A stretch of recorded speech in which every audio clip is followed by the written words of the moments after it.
Jimbo Fisher's departure from Florida State ends a relationship that was both beneficial to the program and tumultuous from the inception.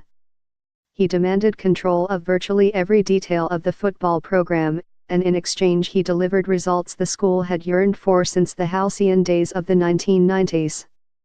Fisher arrived at Florida State as the offensive coordinator and coach-in-waiting in 2007, and his unflinching perfectionism forced an outdated program to confront the realities of big-time football in the 21st century.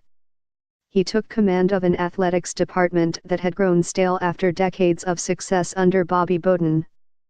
He pushed for massive infrastructure improvements for locker rooms and strength and conditioning facilities.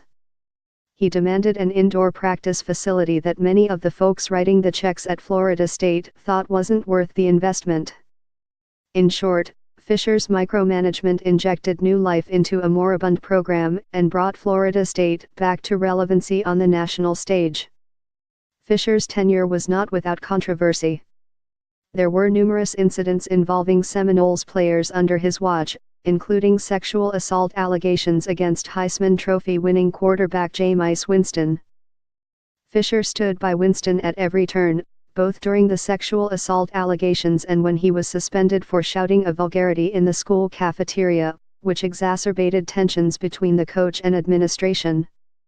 In his wake, Fisher left a parade of hurt feelings, bad blood, and frustrated administrators, boosters and staff, who felt they could never do quite enough to keep their head coach happy.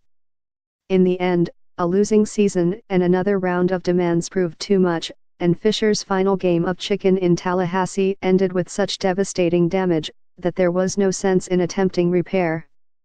In 8 years as head coach, Fisher had a working relationship with athletic director Stan Wilcox, but Fisher's relationship with Seminole Boosters president Andy Miller was strained by Fisher's constant demands.